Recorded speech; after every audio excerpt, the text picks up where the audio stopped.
Three, two, one, action.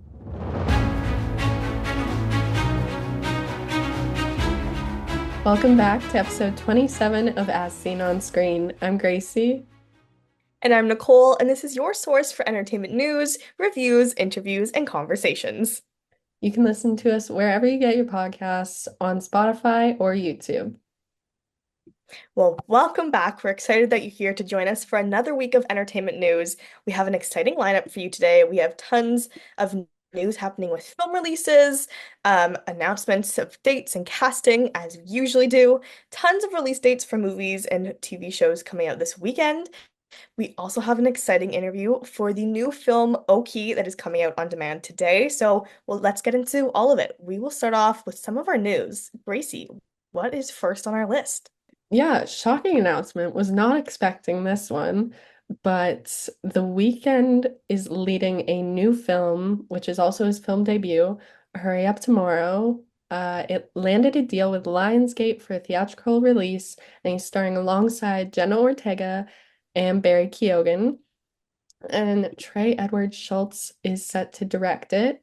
I feel like this is such a strange mixture of people, especially for The Weeknd's acting lead debut. Um, but I'm interested to see what comes out of this because I feel like they're all powerhouses in their own sense. So the dynamic will definitely be there. Filming actually took place in 2023. So it's been done for about a year. According to Hollywood Reporter, it's been sitting in post-production for about a year. And so now they've finally brought Lionsgate on board, which is exciting. I think you're very right. It is a very diverse group of like actors within the different genres they usually work in and things like that. So I think they'll bring a lot of interesting things to the table with this movie altogether. This is a psychological thriller music film. It tons of stuff and going on into it. And did you mention Gracie? I don't remember. Did you? It's based off of his sixth studio album of the same name, of The Weeknd's sixth studio album. So yeah, tons of this is very original and I'm very excited about We that. We always love talk original content. we always talk about finding something new and I think this is it. So I don't know if it's worrisome that it took so long to get picked up, but I feel like it could be a good sign that Lionsgate picked it up. I mean, that's massive distributor. So The only thing I'm worried about is how much I hated The Idol. And that was The also Idol, I something that The Weeknd helped to create. And he started, and it got a lot of backlash. So I'm hoping it is little to nothing like that in the nicest way was possible. The Idol was for people with obscure taste. I felt The like I Idol tried. had to be like a test. I tried to force myself to like it, and I watched it every single week until the end. Actually, I can't remember if I even watched the last episode at this point, but I watched a good bulk of it, and it just was all over the place and very random. So Yeah. not my cup of tea for a TV, but you never know. I mean, Jenna Ortega, Barry Keoghan, huge I feel names. like So it's a great cast. Don't get me wrong. I'm yeah. just worried about the storyline, but it does make me feel a bit better that it's inspired by his new album because music-wise, he is so talented. So, I totally agree with you. Well, so we don't have a release date for that yet, but that is expected to be coming at some point in the near future, I'm sure. So keep an eye on that for more news on that. But moving on to a little bit of a different front, we have an exciting engagement announcement that we got later last week. Nina Dobrev and Shaun White are engaged. Honestly, when Gracie sent me the post about this, for some reason in my head they were already at least engaged. I thought they were married for some reason. And I'm like, wait, what do you mean they're just getting engaged now? But Nina Dobrev, if you don't know her, she's an actress. She was the star of the Vampire Diaries. That I would say she's most known for that. Shaun White is an Degrassi. American. True, true, true, true, true. And Shaun White is an American snowboarder, and skateboarder. So yeah, they are such a cute couple if you've seen anything about them. I love them together from what we see online of their relationship. So huge congratulations to them. Yes, I love them. I think they're so cute. They definitely match each other's vibes from what we're able to see. So congratulations to them. moving on, John Krasinski is returning to star in Jack Ryan. I knew Jack Ryan film. Obviously, there were ones before, and now we're doing another one, which kind of is great for fans of it. Don't get me wrong. I love when fans get what they're hoping for, but I'm also very confused on what it's going to be about. And we all know that Nicole and I prefer original content over remakes. So, how are you feeling, Nicole? I just I'm slightly more confused, I feel like, because obviously John Krasinski stars in Tom Clancy's Jack Ryan show on Prime Video. So I I'm just trying to figure out in my head where a film is falling through all of this. The Yeah, last Jack Ryan film is from 2014.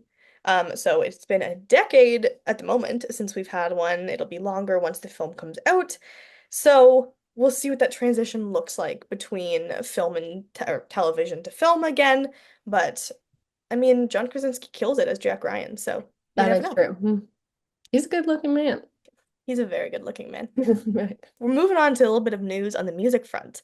The Grammys, which have aired on CBS for, is it all of their existence? They are now moving to Disney beginning in 2027. So for the 2027 Grammys, you will be able to watch them, the award show, on Disney and Disney Plus, I'm sure as well. I'll probably have some hand in that. But they are moving away from CBS. Netflix is punching the air right now. They're like, we missed an opportunity. Yeah, I don't know. I love streaming services, don't get me wrong, but I feel like there's just something so nice about watching it live. I'm watching it, and I know you can watch it live on Disney Plus, but like just the experience of like sitting down waiting for the Grammys or the Oscars or any big event has always kind of been a huge part of my life. So, not the biggest fan, but also I can still watch it live. It's just on a different place that I have to pay for. So, Yeah. And it's interesting because obviously the Oscars have been airing on ABC, which is Disney. The NFL is through Disney as well. So their live portfolio of events is just feels massive. like And we're getting rid of like networks and just going straight to streaming services, which is what I'm slowly preparing myself for. yeah, it's true. I feel like, I don't know. I agree with you that it's much more exciting to watch, obviously, award shows as they're happening, which, like you said, will still be able to happen if it's on, whether it's on Disney, whether we see the Grammys on ABC. But it just feels more exciting to be able to watch it on cable, and I don't know why. I don't know Yeah, I why that can't clicks explain in it. my head. I just, when I see commercials for it, I feel like I'm much more inclined to be like, tune in to whatever the channel is to watch it than like, you can stream it on Disney Plus. Yeah. It's like talking about things at my work when I work at a sports bar. And so when we're watching like football games or whatever, sometimes I believe it's I don't know if it's the Monday night or the Thursday night game. I think it's Thursday night right now. I can double check, but they stream it on Prime sometimes. And so luckily we have Prime connected to the TV, so we can put it on Prime. But the point is, not every like restaurant's going to have that ability or other things like that. And it's so sad sometimes to see live sporting events or live award shows, whatever it may be inaccessible to some people because they have to have like a certain streamer to see it on, whether you Mhm. and you can't just watch it on cable anymore, which is sad. Anyway, moving back to more TV news. Game of Thrones, or not TV, film, I guess. Game of Thrones is in development for a film with Warner Brothers. So this is another one where we had a whole series and now we're somehow fitting a film in. Um, Not much is known about the film right now. Uh, I mean, if you're a fan of Game of Thrones, I'm assuming you'll love this because people have been loving the spin-off series. So they have a pretty good rep with what they do. Yeah. I mean, you have spin-off shows for Game of Thrones, now you're getting a movie. The Game of Thrones universe has just expanded from books to TVs to spin-off to now a film. You have every medium for Game of Thrones if you're a fan. Yeah, like honestly, I'm excited to see what they do next, but like it's also one that I never fully got into. Same. And I feel like now, like the problem was I was never at the age to watch Game of Thrones when it was really on. And now that for like the past few years, this like, last like 4 or 5 years, I've Grown like up. thought about watching it. But I'm like, I'm too far behind at this point. That's just too hard. Yeah. Like, You gotta pick and choose your battles.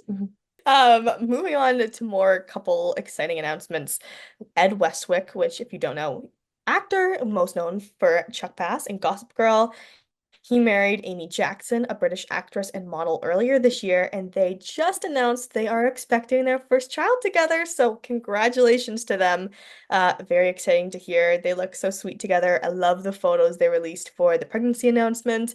They just look so in love and just so excited to become parents. Obviously, again, that's just what we see through social media, but it just looks so exciting for them. So, can't help but feel very joyful about that.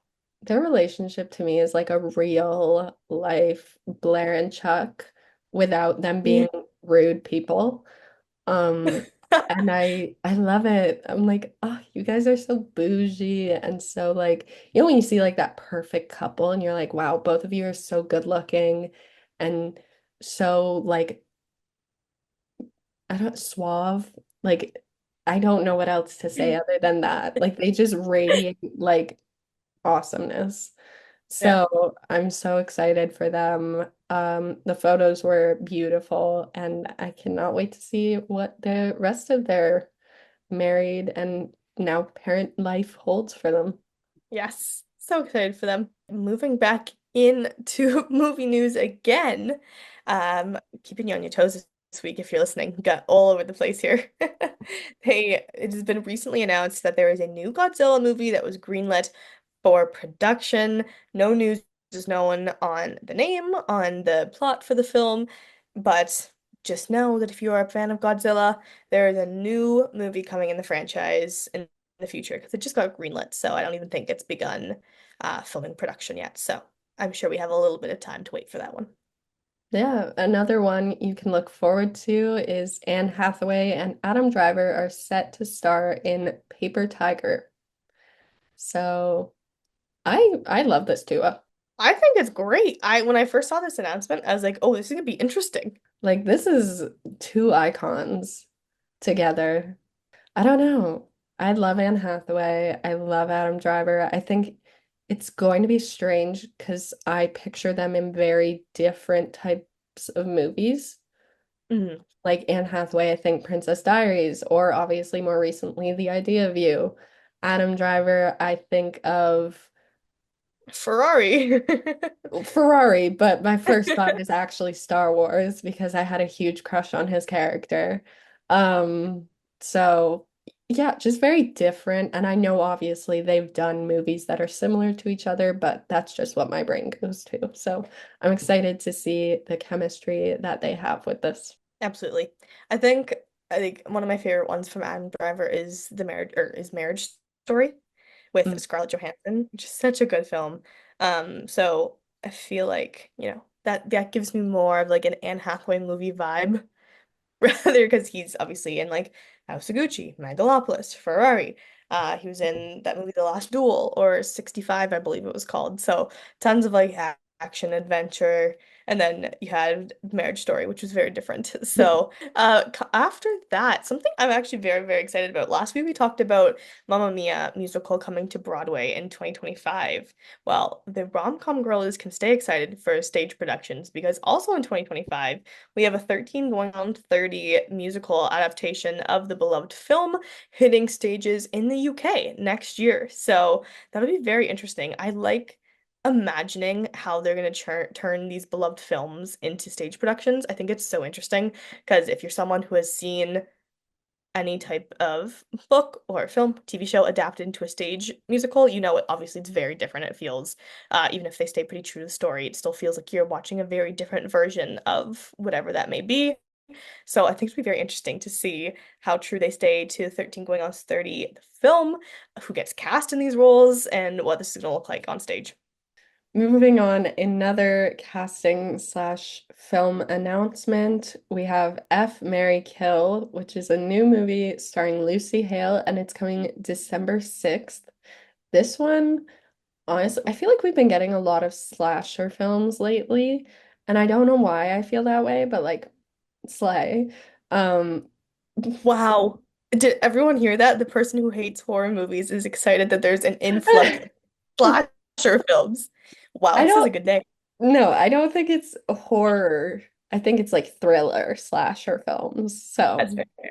That's fair. if it was horror slasher films, I might not feel the same way, but I was absolutely terrified of Lucy Hale in Truth or Dare. Like, just that film in general. I keep bringing it up, and I think it's like trauma that I have with that movie.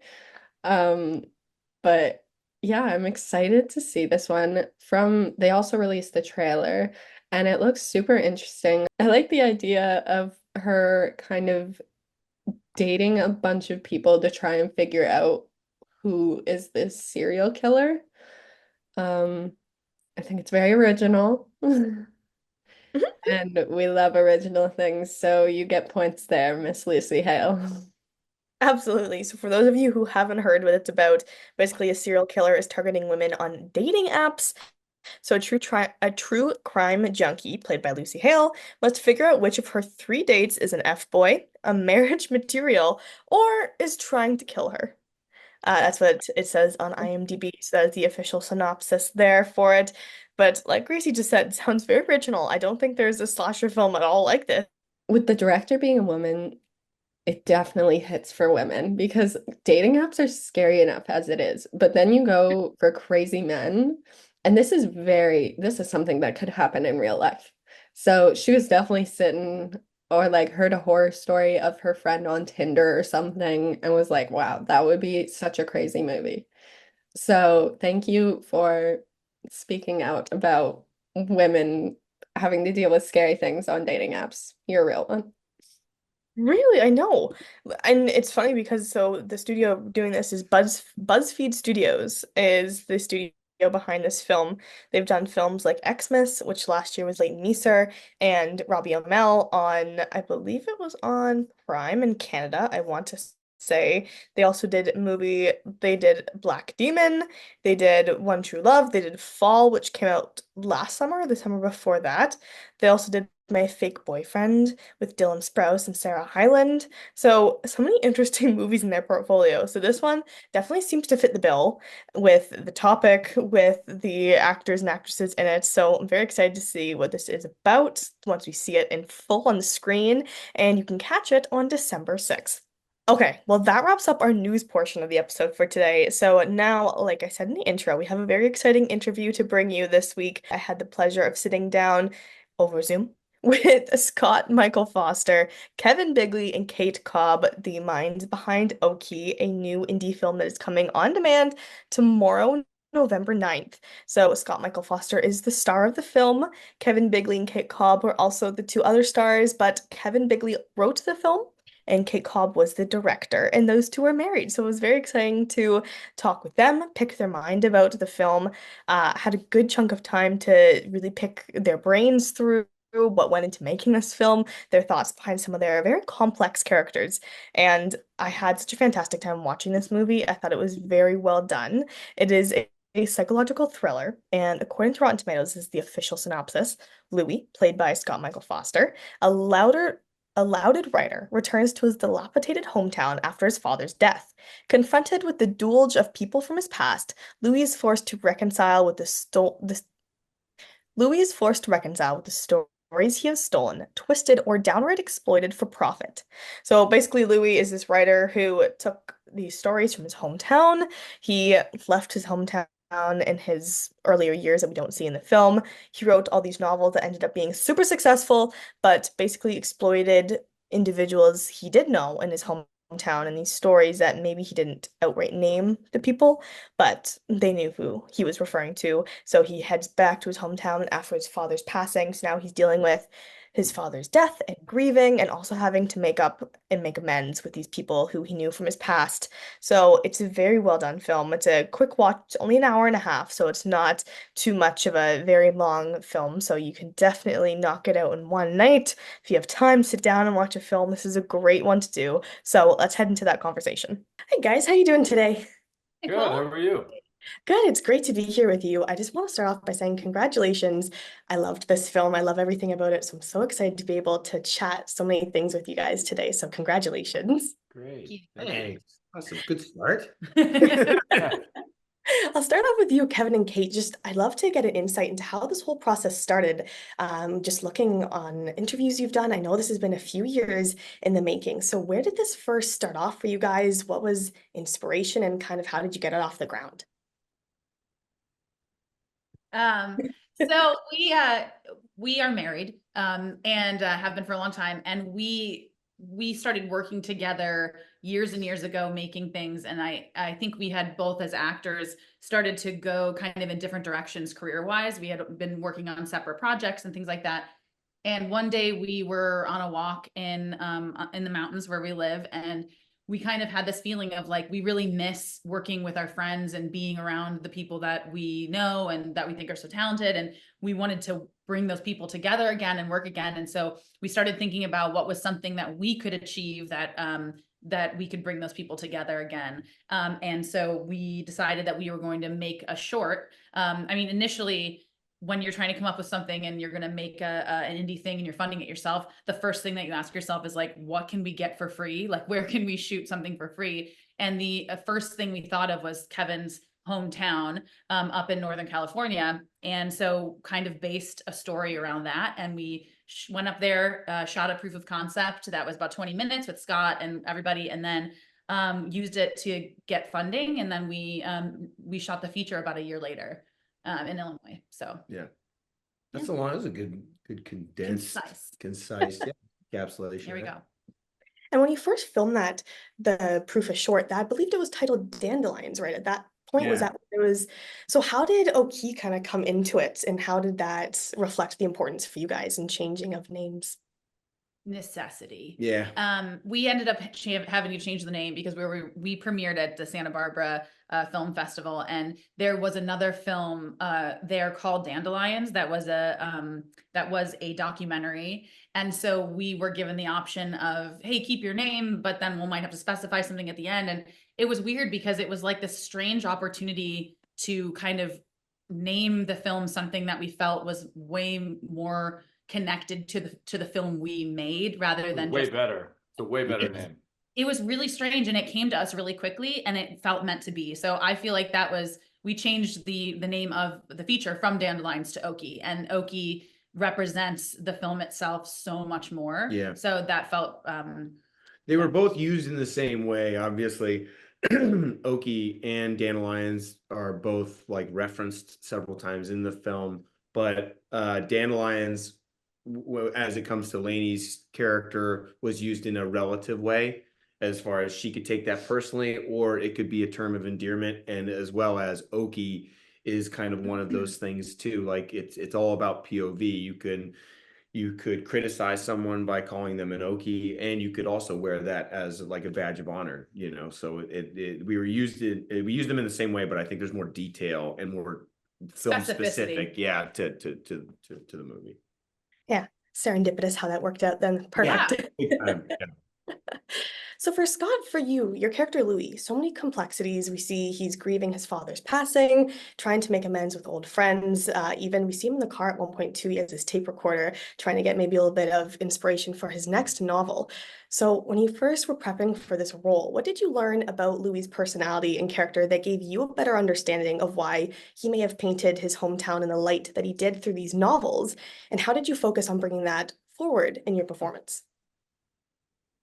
Well, I think, you know, Louis did what he wanted to do, right? That was very clear. He wanted to use his past to benefit his future. And I could just say personally, like I left my hometown. I lost a parent. So like this was all very, I don't know, very, very real for me. I felt very connected to this. Now I didn't go and write books and trash the people in my hometown, but I mean, you know, I can see obviously that does happen. So I don't know. I just felt like there was a lot of similarities with me and Louis, but I hope I'm a better person than that. But I wanted to bring a little more. charm to him. I don't think he thinks he's a bad guy when he comes back. I think he's shocked that everyone, doesn't understand what he was trying to do in these books. Yeah. So I don't know. I don't know. I like I said, I just felt like there was some similarities between me and him in story and yeah. Yeah. Awesome. And for you guys with Travis and Lainey, too, your characters obviously vastly different, but they're going through their own set of struggles as well. So I'll start off with you, Kate. How did you focus for Lainey, representing her both with this emotional past and care that she has for Louis, but also showing how she set up these boundaries for when she wouldn't accept behavior that was hurting her and her community?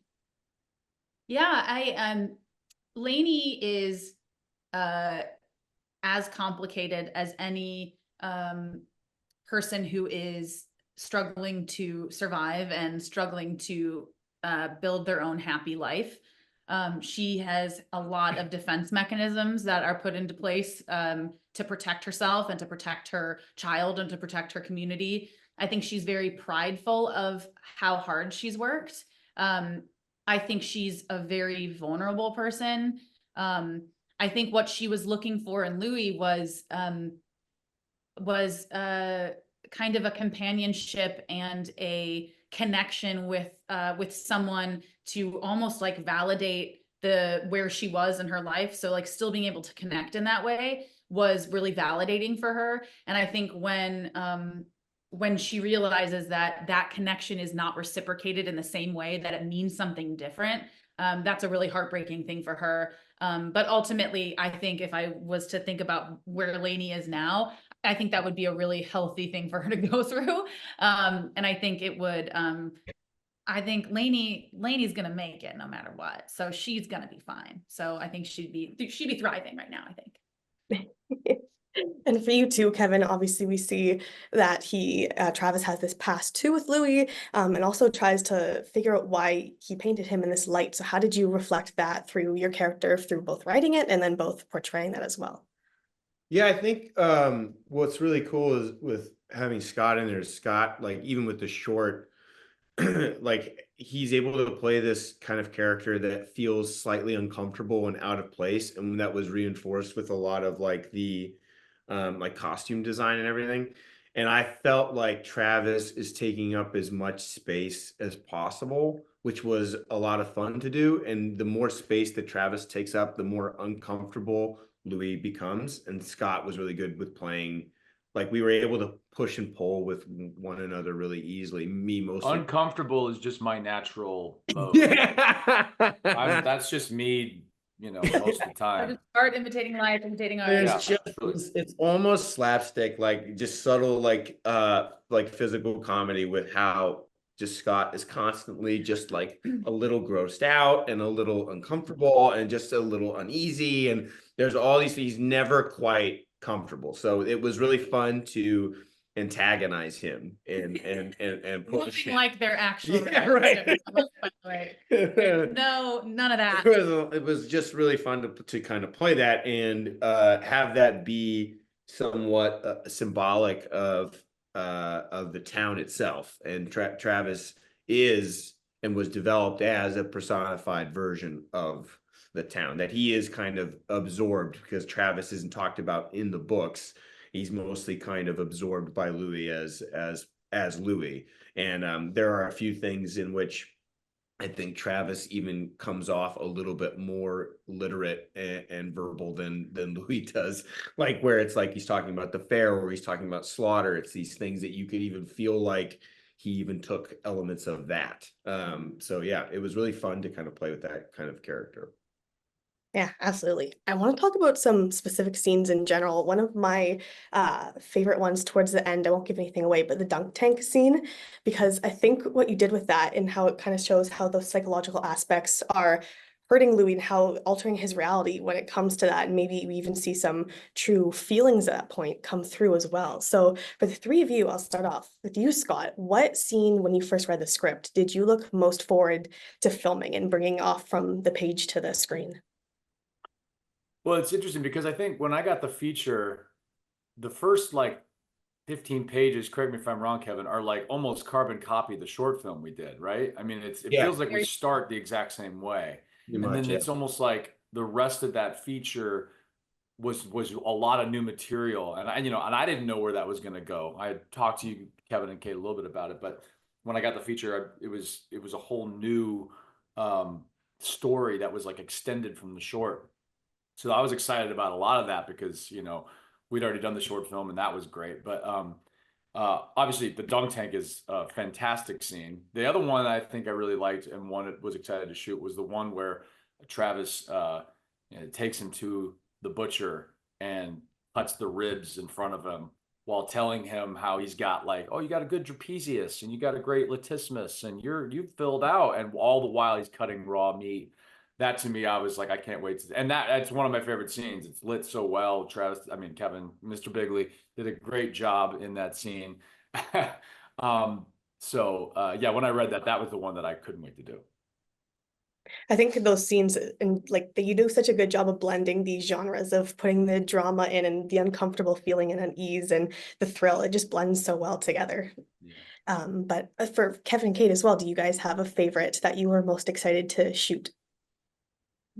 I really loved all the stuff, like the butcher stuff for sure. When we take him to kind of, spoiler alert, it's like see this pig. It was really great. But Dan Johnson's speech as Steve about his parents' accident is my favorite scene because because people are so uncomfortable watching we that were scene. so blessed to have like this really wonderful little festival run, and the discomfort in the theater every time People want to laugh at it, but whether or not to laugh at that is so enjoyable. It feels really good. It's like one chuckle and then everybody looks at each other and it's like, yes, it really is a wonderful thing. And I think like too, like that the dunk tank specifically was so cool to be able to do, because it was even shooting it was so fun because we were at the fair, which was Santa's Village in Illinois, and we were like riding rides and stuff. Yet you're stressed out about making your day. It was like such a mix of fun and weird, And that dunk tank was like 2 a.m, right? I mean, it was late. Yeah, oh yeah, it was the middle of the night. And I can't, it's funny because we talk about how it was exciting to shoot, but Scott was like shivering. Yeah, It like was cold. you put a fish tank warmer in it, hoping that it would like warm the water, Oh, but no. not very. we had someone from production design make they made it the from dunk scratch. tank, and you could feel it kind of starting to leak. starting to bow. And you're like, we got Take before the thing explodes. true indie film. Taking clock on this thing. Yeah, like, this is that was a tough day. Yeah, it was fun though. Yeah, we shot everything that you saw at the fair, and the dunk tank was all one night. So Yeah. it was, we shot this feature in 15 days. So you can assume that a lot of the stuff was smushed together. Right. Yeah. So that was a hard day. Yeah. But I would say for me, I storyboarded this whole movie before we shot it. And so it was so, I was excited about literally everything except for car scenes. Car scenes are just, there's too many moving parts and the car rigs and but the everything else I was excited because I get excited about like the visual, like what we're gonna build, and so I was excited about literally every scene we shot. So I would get there and work every day and be like, oh, it's the day where we get to be in the field on top of a bus, like, and that's it was great. It is felt watching it in the theaters, and now it's coming out. We don't but we really cherished and relish that whole experience because I felt the same way about shooting it. I felt the same way about an audience watching it. Was super fun to like be there because it is a funny movie too. So it was nice to hear the laughs and stuff too. Film festivals are always such a fun audience because you get people that are there because they appreciate films and they love films. And so it's always such a great audience to show any movie at. But yeah. There's a quote or a line at the beginning of film I wanted to talk about. It stuck with me right as Louis said it. It's the line that says, "A writer's like a sponge, absorb the world around me and I filter it through my voice." So I wanted to get your insight. Is that kind of the same? Is that true for when you're acting and making films, bringing the real world and what you were experiencing when you're bringing these new characters and these stories to life? Is that something that's true for you guys too in your own work? Gosh. Yeah. I mean, that's kind of exactly what we do, right? I mean, we take what we're given and we apply our own experience to it and then regurgitate. I mean, that's yeah. I mean, from an acting standpoint, that's how I feel. I don't know if that's the same as from directing and writing, but it feels like you've got to imprint yourself, somewhat onto the character or the script or the screen. I think it's also like really analogous to the actual story itself, because the whole idea is, what do you carry with you? What has your hometown, how has your hometown experience and the people within it affected you today? And how do you carry them within you? And what do you do with that experience? And I think that is exactly, I mean, everyone who's watched the film, every time we show it at a festival, we always get someone coming up to us saying like, this was my hometown. And it's like people connect with it, even if they are from the suburbs, they are from the country, they're from the city. People always come up to us and say like, I saw my hometown and my experience reflected somewhere in this film. And it can be completely different sides of the coin, where somebody feels like Louis and they hate the small town, but then somebody feels like the small town and they knew someone who came back that way. So I think that like all we do is try to take the colors of your experience and paint something authentic with those things. And I think that's when movies are successful, I think. Yeah, we had a reviewer call it the film authentic, and we were like, that's the best compliment you can possibly give us. Yeah, we'll take it. Yeah, but at the same time, while that is, I think, an accurate representation of like being an artist, it's also he's using it at a time to defend what he did, and you have to acknowledge the power of your own words or your own art, that you are absorbing for sure, but to feel that everything belongs to you is another thing. I think like I remember I wrote some short story that took place in my hometown, and it was about an older man and being alone or whatever, and that wasn't the whole thing. I'll spare you. Just a lone old man. But my dad texted me when it was published, and he was like, "Was this about me?" And I was like, "No, it wasn't." And he was like, "Well, I noticed these few things." I was like, "Well, those are part of you, I guess. They're also part of." And then I felt that it was mostly me too, and we had a conversation about it. Because there are times when I'm writing something where it's like, is that mine? Can I use that? Specifically from a writing standpoint, when it's someone's specific story, do you actually have rights to that? And I think Louis uses this town and his perception of it as this kind of messed up little dollhouse with these characters and stuff that he's just kind of positioning and moving around. So while I think that is a truthful artistic statement, I also feel that he's using it as a point to like manipulate and even him, convince his own self, and delude himself that he has the right to do what he does. Yeah, absolutely. Well, I could talk about this forever with you guys. I have a million other questions, but I know you have to go. So I just want to thank you for taking the time to speak with me today, and I appreciate it. And I can't wait to share all the stuff about this film with our audience. Thank you so much. That's awesome. Thank you so much. Good questions. Yeah, thank you for watching. Well, I hope you enjoyed hearing that conversation, hearing from Scott, Kevin, and Kate. It was such a pleasure to speak with them. And I want to give another huge thank you to MPRM Communications for setting up this interview with us. But you can watch OKIE on demand tomorrow. Yes, well, that is all the entertainment news we have today. So, Nicole, what was your weekly watch? Okay, my weekly watch was something I was very intrigued to see, because we've talked about it on here. There had been lots of discourse online about it. I watched Time Cut on Netflix, the movie that just came out with Madison Bailey and Antonia Gentry. I honestly didn't hate it. Like, don't get me wrong. It's not like, the world's most Oscar-worthy film. It is a Netflix cheesy homage to the early 2000s slasher film. So it's just a lot of fun, and it is very, very, very similar to Totally Killer. I was gonna ask. Which came out on Prime Video last year, starring Kiernan Shipka. You could tell by watching the trailer, reading the plot line of it's basically almost copy and paste. Like, ridiculously to the point where almost the killer in Time Cut is almost wearing the same mask as the killer in Totally Killer. It was just, I was like, wow. And fun fact, for those of you who don't know, Time Cut was actually filmed first. And then Totally Killer was filmed later. and somehow Prime managed to get it out a year earlier than Time Cut. So who knows how that happened? I believe Time Cut was filmed in 2021. So it's been a few years that it sat there in post-production and things, and so it just came out on October 30th on Netflix this year, whereas Totally Killer came out last October or September, last fall. So I thought the performances were well done. I mean, again, it is a cheesy slasher film. It's supposed to be unserious. It's supposed to be funny. It's supposed to kind of make you laugh more than it is supposed to make you scared, to be honest. And I think, like, yes, there's a lot of, again, cheesy tributes and like pointers to the early 2000s, whether it be the music they choose, the clothing that they're wearing, the pop culture references that they use. But I went into the movie expecting it to be that, and it was exactly what it was. And so I enjoyed it. It was just what I wanted to sit down to, a mindless, easy hour and a half watch again, and it was fun. So I would suggest this on Netflix. I think I gave it a 3 out of 5 stars on Letterboxd.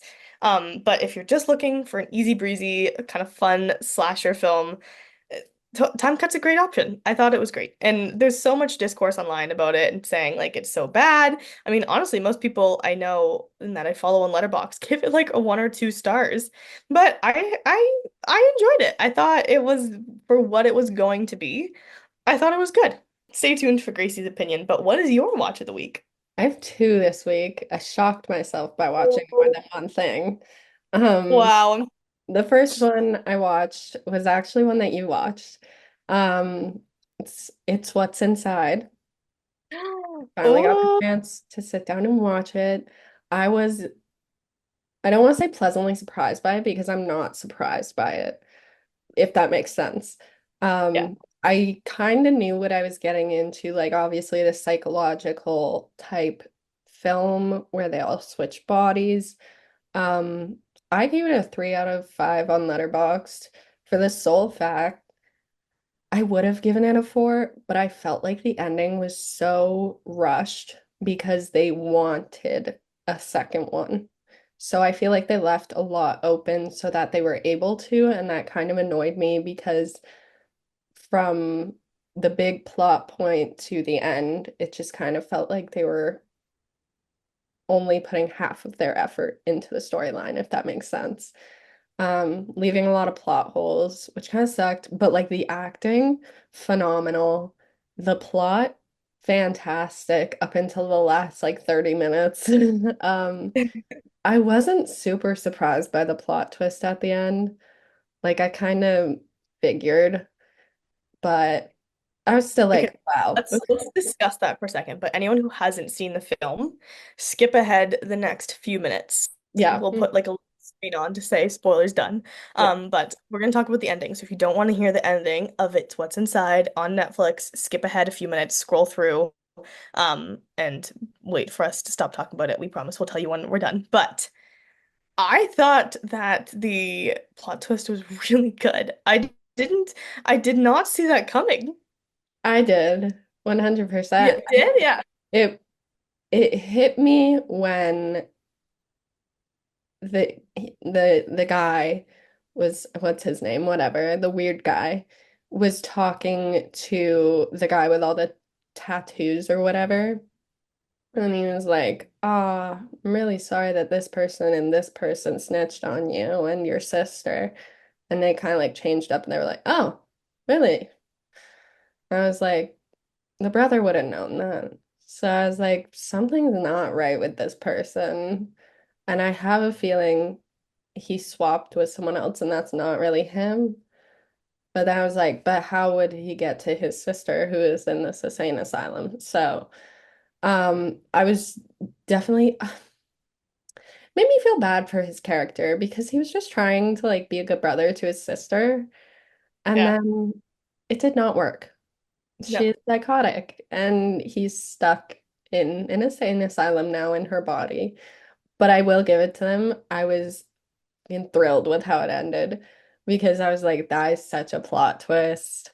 Like, obviously, I knew it was coming, but I was like, damn, the fact that she took the bougie girl's body and basically fucked everyone else over is crazy. She said, I'm taking this and running to the very, Literally. very highest point that I can. She took the Honestly, followers, she took the bag, she took everything. So I was like, I did really enjoy it. Yeah.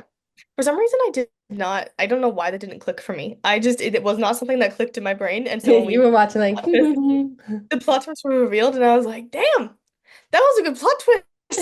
I was like, that was really well done. it was very Um, strong. Don't get me wrong. I I agreed with had a you hunch. that the ending.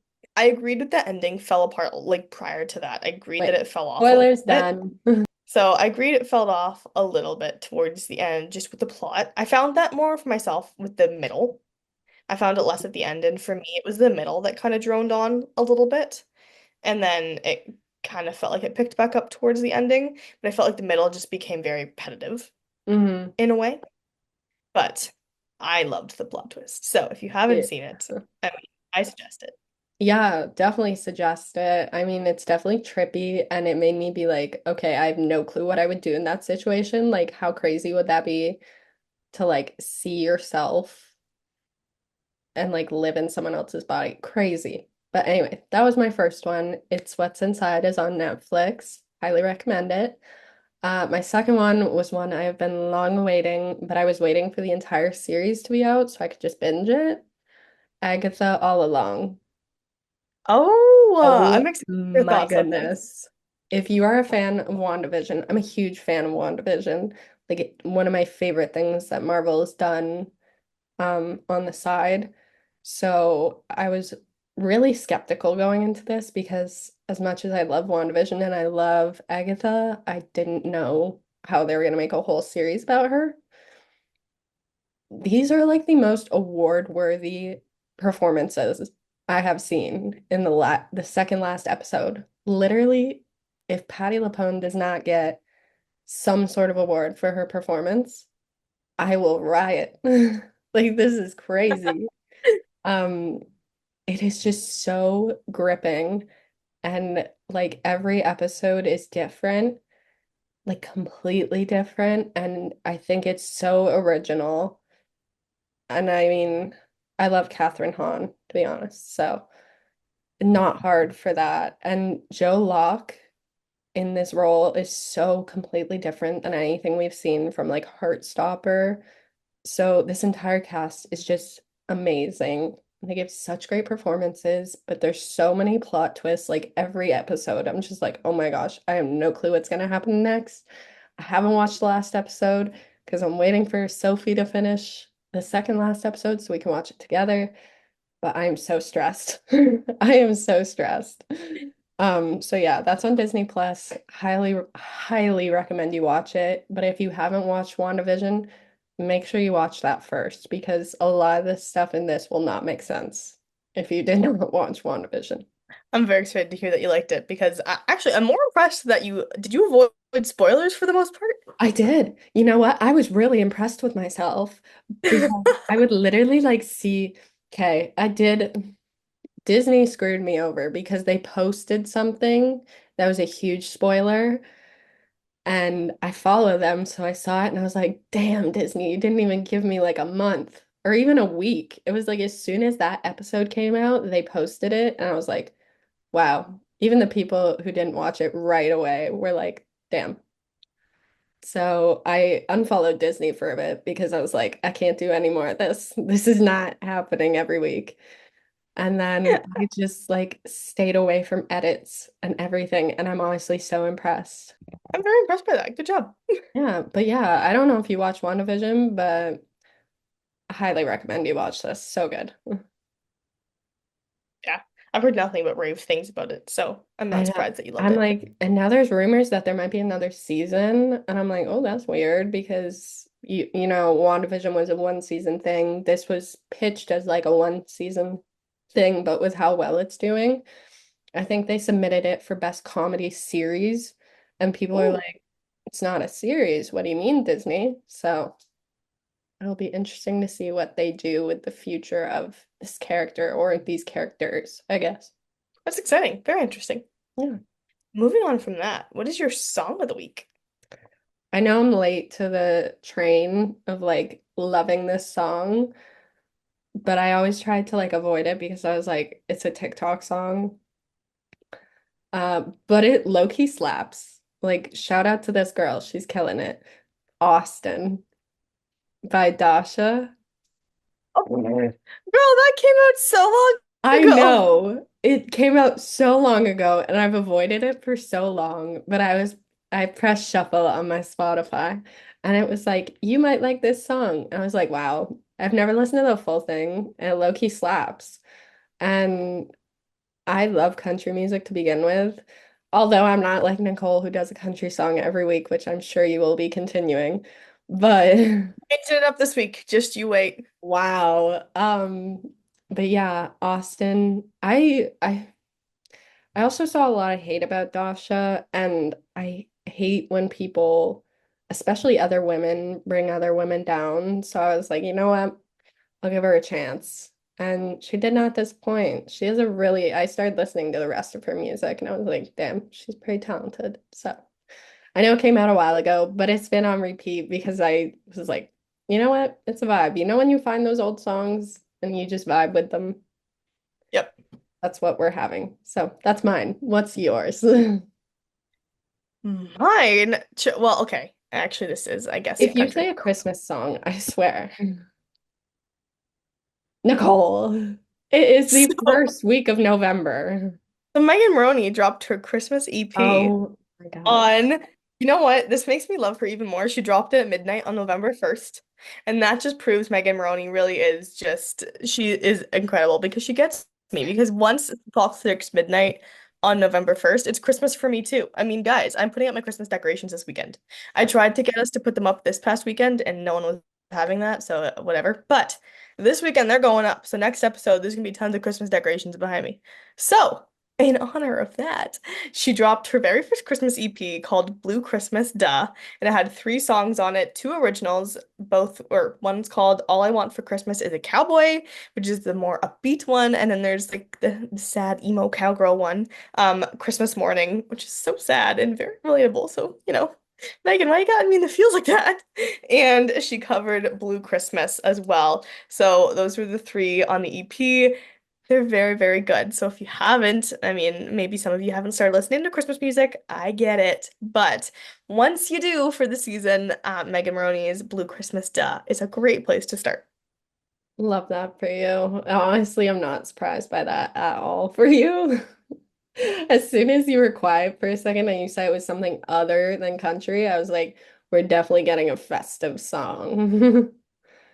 But yeah, anyway, we've Oh, done our goodness. weekly watches and songs, so it is time for some upcoming releases. Nicole, what do we have first? Kicking us off strong, we have Outer Banks Season 4 Part 2 hitting Netflix on today, November 7th. This comes a few days after we got the news that there will be a fifth season of the show, but the fifth season will be the final season. So we have Part 2 coming out today on Netflix, November 7th, and one more season to look forward to, and then we are saying goodbye to Outer Banks. Honestly, I'm upset about it, but like, I'm not mad about it because I'd much rather prefer them go out on a high note than just keep dragging it on. So, I agree. but also on November 7th today, we have Citadel Honey Bunny series is coming to Prime Video. We talked about it a few episodes back, but it is adding to the franchise, I guess, or world of Citadel. So if you're a fan of that, it's on Prime Video. We also have a movie on Prime Video coming out today, November 7th, called Look Back. Lots of Prime, not lots of streaming releases today, but heading into the weekend, what are some of our theatrical releases, Gracie, for this weekend? One of the theatrical releases that I know Nicole loved seeing, I did not see it because we can only push my scary, spooky, scary stuff so far. And you're doing great. November 8th, we have Heretic, which is having its theatrical release. Nicole, I believe you saw it at TIFF. I did. Yes, I Yes. did. Yes. This is the one I interviewed Hugh Grant for, and it was possibly the scariest moment of my life. But honestly, I very much recommend it. Was, it's a very I said this before when we actually reviewed it during TIFF, but it's a very thought-provoking thought-provoking film, which I thought was extremely interesting for the category or the genre of horror. It makes you think a lot and question yourself in would you stick to your beliefs or would you not if you were given sort of like different circumstances? If you were kind of put in like this cat and mouse game in a way, what would you do if you were forced to question your beliefs and something someone is confronting you with? So I suggest going to see it. It is a great watch. Heretic in theaters tomorrow, November 8th.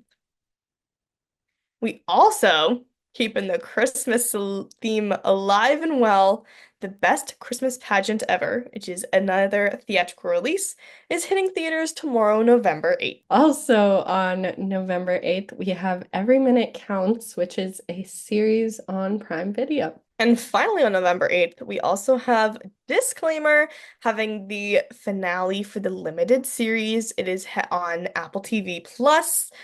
Guys, I need to hear your opinions once the finale comes out because I've been sitting on this for 2 months. Almost 2 months I've been sitting on this for, and I've known how it ended. And I went and saw it with one of my friends who I work with at the radio station that I work at, and we were floored. Floored. Like shocked. We were just in disbelief. Um, it's so well done. I think it's so well done. So you need to watch it. If you haven't seen Disclaimer yet, this is only the 7th episode. It's only 7 episodes long. It's a limited series. Watch the first 6. They are 40 minutes long, so it's a little bit of a commitment if you're binging it. But take the time. It is completely worth it before the finale comes out tomorrow on Apple TV Plus. On November 10th, we have The Penguin. Obviously, the limited series on HBO is having its finale, so you can watch the Disclaimer finale one day, and then 2 days later, you can watch The Penguin finale. You have a full lineup of catching up on TV shows if you're behind. On November 13th, we have 2 Netflix releases to cap off this week of release dates. Emilia Perez is hitting Netflix on November 13th. Another TIFF watch. We're reversed this time. I didn't have a chance to see Emilia Perez. Gracie had a chance to see it during the festival. If you haven't heard the buzz, it's gotten I loved it. It's gotten amazing reviews so far from everyone who has seen it. It has had a limited theatrical release, so maybe some of you have already caught it in the theaters, but fear not if you haven't. It is coming to Netflix on November 13th. And last on our list, I feel like I can't say this one without giggling a bit. We have Hot Frosty, which is, of course, also coming to Netflix.